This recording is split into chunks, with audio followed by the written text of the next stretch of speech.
मेरे नबी करीम सल्लल्लाहु अलैहि वसल्लम ने फरमाया जो औरत बन सवर के बाजार जाए, अब तो खैर बीबियां बुरका पहन के जाती, बुरके पे भी कढ़ाई की है, बुरके पे भी काम कराया, बुरके पे जो काम और नक्श निगारी हुई है वो 10,000 की है।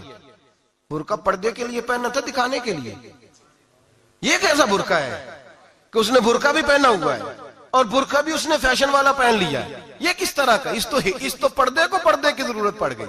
मेरे हबीब पाक अलैहिस्सलाम ने फरमाया बिला जरूरत, औरत को इजाजत है, बीमार हो तो डॉक्टर के पास जाए, औरत को इजाजत है, जरूरत पड़ जाए, घर में सौदा सलफ ना आता हो तो लेने चली जाए, औरत को इजाजत है। अगर गवाही की जरूरत पड़ जाए तो पर्दा करके काजी अदालत के पास गवाही देने जाए, औरत को इजाजत है हज पे जाए, औरत को इजाजत है उम्रे पे जाए, औरत को इजाजत है कि अगर किसी वक्त जिहाद के लिए औरतों की जरूरत पड़ गई तो हजरत फातिमा और जनाब आयशा की सुन्नत अदा करे, जिहाद को जाए। लेकिन अगर औरत मौज करने जाए और रोज कहे वो देखे ना फला पार्क में थे, आप तो कभी गए ही नहीं, फला जगह थे, आपके पास तो फुर्सत ही नहीं, फला मेरी सरगोदे वाली बहन का खामन तो रोज लेके जाता है, आपने तो कभी तवज्जो नहीं फरमाई। रोज पैगाम देती रहे मेरे हबीब करीम सैयद आलम सल्लल्लाहु अलैहि वसल्लम ने फरमाया जो बीबी बन सवर के बिला जरूरत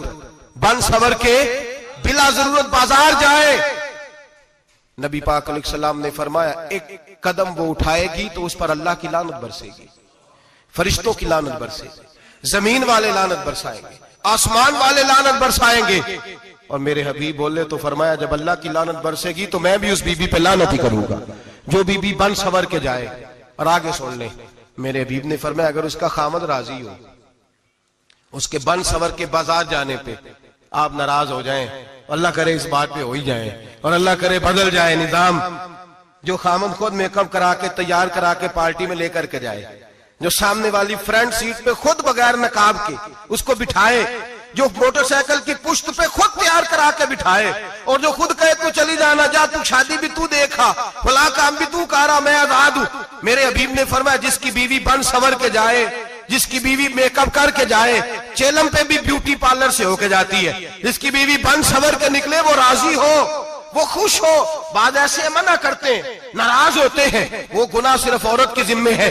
लेकिन अगर औरत बन सवर के निकल रही है और खामद राजी है, वो कहता है हाँ हम मॉडर्न है, हम जदीद दौर के हैं, हाँ जिद्दत इसी का नाम है। हाँ तो लोगों को पता कैसे चलेगा हमारे पास पैसे हैं, कैसे पता चलेगा कि 3 गाड़ियां एक अब्बा जी के पास है, एक बेटी के पास है, एक बीवी के पास है, कैसे पता चलेगा कि हम बहुत ताल्लुकात वाले, अब्बा जी फुला शादी पे, बेटी फुला घर में और बीवी फुला घर चली गई, हमारे ताल्लुकात ज्यादा है इसलिए हमें ज्यादा जाना पड़ता है। मेरे हबीब करीम अलैहिस्सलाम ने फरमाया औरत बन सवर के जाए, खामद राजी हो, वो जितने कदम उठाएगी उतने ही अपने खामद के लिए जहन्नम में मकान तामीर करेगी।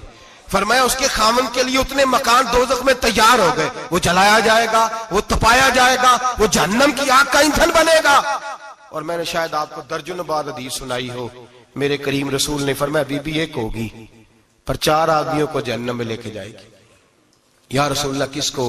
फरमाया बाप ने पर्दे का नहीं कहा तो बाप भी दोज़ख में जाएगा, अगर भाई ने पर्दे का नहीं कहा तो वो भी दोज़ख में जाएगा, शौहर ने पर्दा नहीं कराया तो वो भी जहन्नम में जाएगा। वो बेटा जो कहता था ना 1.25 लाख का मोबाइल लेना है, तो अम्मा ने घर के अंदर शोर डाल दिया, मजबूर किया, खामन को लेकर के दिया।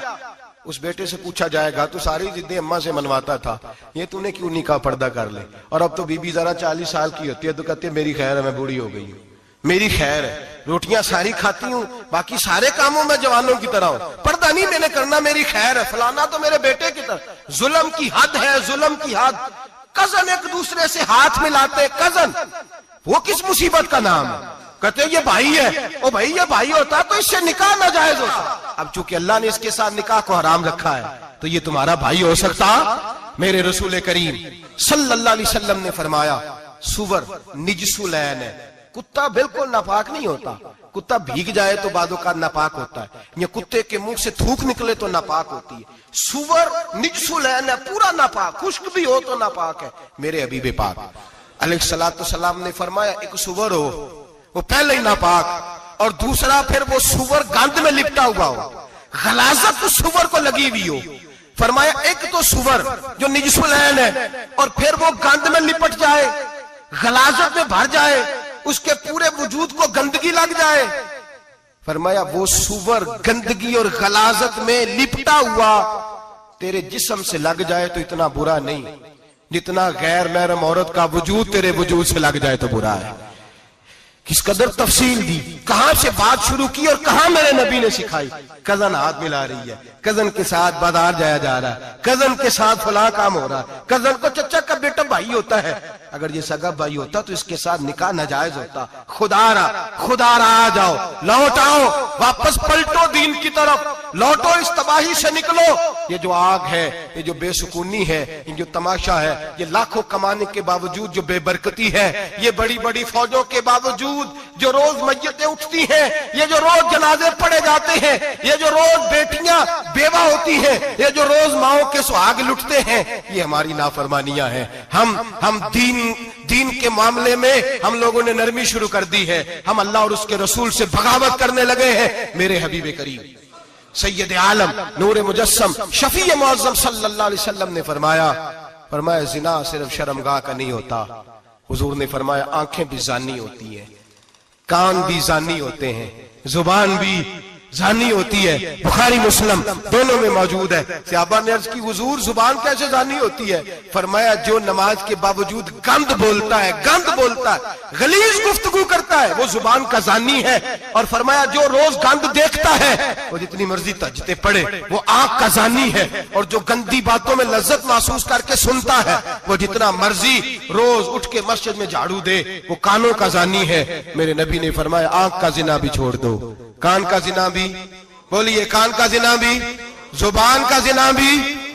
मुस्नद इमाम अहमद बिन हंबल उठाइए, एक सहाबी ने अर्ज की हुजूर नमाज में दिल नहीं लगता, मेरा कुरान पाक में दिल नहीं लगता, दुरूद सलाम में दिल नहीं लगता। आमिना के मासूम लाल ने क्या जवाब दिया?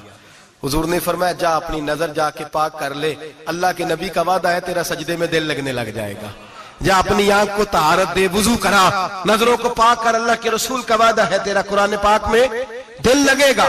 जाके अपनी नजर को पाक कर, वादा है तेरी जुबान पे दुरूद सलाम जारी हो जाएगा, अल्लाह का जिक्र जारी हो जाएगा। मेरे भाइयों, औरत का पर्दा, औरत का हिजाब दीन में उसी तरह फर्ज है जिस तरह नमाज फर्ज, जिस तरह रोजा फर्ज है, जिस तरह ज़कात फर्ज है, उसी तरह औरत का पर्दा भी फर्ज है। अगर किसी घर में औरत पर्दा नहीं करती, उस घर के मकीन सारे अल्लाह के हुजूर जवाब दे हैं। मेरे हबीब करीम अलैहिस्सलाम ने जिस औरत को पसंद किया, जिस औरत की तारीफ की, जिस औरत की बाबत मेरे नबी ने इरशाद फरमाया, और बड़े खूबसूरत लफ्ज हैं, साहिब अहकामुल कुरान ने लिखे हैं। मेरे हबीब पाक ने सहाबा की महफिल सजाई, मजमा खचाखच मस्जिद भर गई।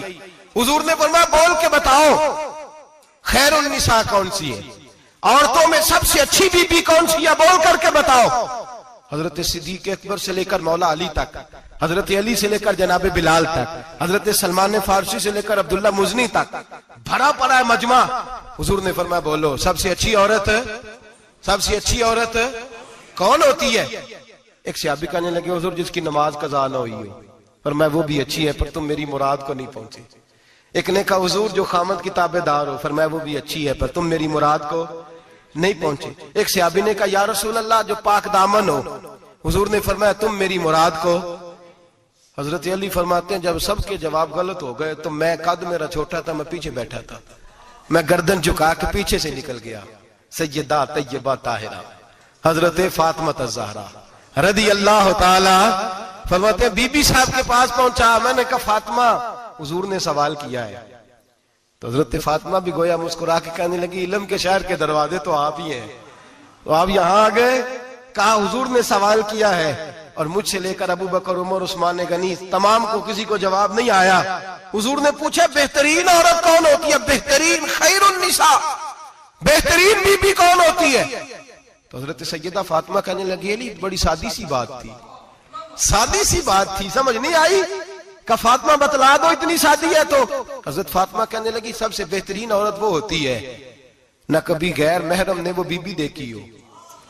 अगले जुमले भी याद रखने, न कभी गैर महरम ने वो बीबी देखी हो। और फरमाया ना उस बीबी ने कभी कोई गैर महरम देखा हो। सिर्फ मर्द पे पाबंदी नहीं कि वो औरत ना देखे, फरमाया औरत पे भी पाबंदी है कि वो भी गैर महरम का चेहरा न देखे। फरमाया बीबी ने भी गैर महरम न देखा हो, वो खैरुन निसा है, वो सबसे आला। हजरत अली कहते मैं झट से आया, पीछे बैठा, बात अभी जारी थी, मैंने हाथ खड़ा कर दिया। मैंने कहा हुजूर मैं बताऊं? नबी पाक ने फरमाया बतलाओ। तो कहते मैंने कहा हुजूर बेहतरीन बीबी वो होती है जिसने न कभी गैर महरम देखा हो और न गैर महरम ने कभी उसे देखा हो। अली फरमाते मैंने जवाब दिया तो मेरे रसूल की आंखों में आंसू आ गए। हुजूर रोए और फरमाते हंसते मुस्कुराते अचानक सहाबा के आंसू बरसने लगे। मजमे पे कैफ सा तारी हो गया, आंखें बरसने लगी। हम लोग हुजूर के रोने पर सख्ते में आ गए। नजर उठाई तो जवाब तो मैंने दिया था, तारीफ मेरी होनी चाहिए थी, शाबाश मुझे मिलनी चाहिए थी। मेरे हबीब ने रो के आंसू पूछ के फरमाया मैं तुम्हें कहता नहीं अल फातिमा तो बिदा तो मिन्नी, फातिमा वाकई मेरे जिगर का टुकड़ा है, फातिमा मेरे वजूद का हिस्सा है, मैं तुम्हें कहता नहीं रहता। कहा फातिमा मेरे जिगर का टुकड़ा है। हजरत अली फरमाते हैं सहाबा मेरी तरफ देखने लगे और कहने लगे अली जवाब तू दे, शाबाश बीबी साहबा को मिले। तो कहते हैं मैंने कहा हुजूर रोए हैं तो आंसू मेरे भी छलक ही पड़े हैं। फरमाने लगे लफ्ज मेरे हैं पर सोच उस बेटी के है जिसकी तरबियत मोहम्मद अरबी ने फरमाई है। फरमाया जुमले मेरे हैं, नाकिल मैं हूं, बात मैं बयान कर रहा हूं, लेकिन पीछे सोच उस नूर वाली बेटी की है जिसको अपने घर के अंदर रह के आंगन में रख के रसूल पाक ने परवरिश फरमाई। हजरत फातिमा फरमाती हैं हजरत अली मेरे पास दौड़े आए और कहने लगे फातिमा चल मस्जिद, पता नहीं हुजूर को क्या हो गया है। हुजूर रो रो के बेहाल हो गए और हुजूर हुजरे में रो रहे हैं और हिचकियों की आवाज मस्जिद में आ रही है। चल जरा चल के हुजूर की बात देख क्या हुआ है, हमारी तो ताकत नहीं अंदर जाने की। सैयदा तैयबा ताहिरा हजरत फातिमा झट से पर्दा ओढ़ा, हाजिर खिदमत हुई, अंदर गई। कहती हुजूर के कंधे पे हाथ रखा तो महबूब बेटी के हाथ की ठंडक महसूस की, सर सजदे से उठाया। फरमाया फातिमा आ गई हो? हुजूर आई। फरमाया चल बेटी तू भी हाथ उठा और मेरी उम्मत की बेटियों के लिए दुआ मांग। चल तू भी हाथ उठा, मेरी उम्मत की बहनों माओं के लिए दुआ मांग। महबूबा क्या हुआ? मेरे हबीब ने फरमाया रात मुझे दिखाया गया है दोज़ख में कुछ बीबियां हैं, उनके बाल फरिश्तों ने बांधे हुए हैं और उन्हें गुर्ज मार रहे हैं। वो चीखती चिल्लाती हैं और मदद के लिए पुकारती हैं, वो बड़ी तकलीफ में हैं। तो बीबी साहब अर्ज करते हैं या रसूल अल्लाह उनकी गलती क्या है? तो मेरे नबी ने फरमाया वो बारीक दुपट्टा ओढ़ती थी, वो बारीक दुपट्टा ओढ़ती थी, उनके बाल चमकते थे, गैर महरमों की नजर पड़ती थी, उन्हें दोज़ख में सजा मिलेगी, वो चिल्लाएंगी चीखेंगी, उनकी मदद को कोई नहीं पहुंचेगा। चल तू हाथ उठा दुआ मांग। हजरत फातिमा उम्मत को पैगाम देती हैं पर्दा ओढ़ लो, हिजाब में आ जाओ। हजरत सैयदा ज़ैनब हजरत फातिमा की वो लख्ते जिगर जो मैदान करबला में इमाम हुसैन बराबर की शरीक रही सैयदना इमाम हुसैन के साथ। याह्या बिन मोइन कहते हैं मैं 15 साल तक हजरत ज़ैनब का पड़ोसी रहा हूं। 15 साल, घर बराबर होता है ना, बंदा बीबी देख ही लेता है। वो बीबी कभी पर्दा डाल के जा रही है दवाई लेने, कभी नजर आ ही जाती है। कहते हैं 15 साल में सैयदा फातिमा की बेटी का पड़ोसी रहा हूं, मैंने कभी बुरके में छुपी हुई ज़ैनब भी नहीं देखी, बुरके में छुपी हुई ज़ैनब भी कभी नहीं देखी। हजरत अब्दुल्ला बिन जाफर तैयार जनाबे अली मुर्तजा के भाई थे, उनके बेटे के साथ इनका निकाह हुआ था, बीमार हो गई। तो हजरत अब्दुल्ला कहने लगे ज़ैनब चल तुझे हकीम के पास ले जाऊं, तबीब के पास ले जाऊं। तो हजरत ज़ैनब कहने लगी आप जाइए मेरा हाल बता के दवाई ले आइए। तो हजरत अब्दुल्ला जाफर तैयार कहने लगे शरीयत में गुंजाइश है डॉक्टर के पास जाने, हकीम के पास जाने की गुंजाइश है, तू चलती क्यों नहीं? तो हज़रत ज़ैनब कहने लगी शरीयत में गुंजाइश तो है पर अब्दुल्ला मेरी मजबूरी ये है कि मैं फातिमा की बेटी हूं। शरीयत में गुंजाइश तो है पर मेरी मजबूरी ये है कि मैं हुसैन की बहन हूं। शरीयत में गुंजाइश है पर मैं हसन की बहन हूं। शरीयत में बड़ी गुंजाइश है पर लोग मुझे मोहम्मद अरबी की नवासी कहते हैं। गुंजाइश तो है पर मैं नहीं ना निकल सकती, इसलिए कि जितना कोई अपने आप को दीन के करीब जानता है उतना उसके पैरों में शरीयत की जंजीरें ज्यादा होती हैं। तो जनाब सैयदना अब्दुल्ला कहने लगे अगर तू पर्दा कर गई, अगर तू चली गई, तो फरमाने लगे ये तो अल्लाह की मशीयत है, तू दवाई ला दे ताकि मैं खा लूं, और अगर मैं चली गई तो मैं अपनी माँ से जाके कहूंगी कि अम्मा सारी तकलीफें मैंने छाती पे बर्दाश्त की हैं पर मैंने तेरे पर्दे पर आंच नहीं आने दी। मेरे भाई ये उसवाए नूर है, ये उसवाए हसना है, ये हमें सिखाया जा रहा है। मेरे हबीब करीम की बीवियों का ये हाल था, बीवियों का अपने घर के आंगन में हजरत आयशा सिद्दीका, हजरत सौदा, जनाबे हफ्सा अपने सेन में जब बैठती थी ना, तो दीवार की तरफ मुंह करके बैठती थी, दीवार के साथ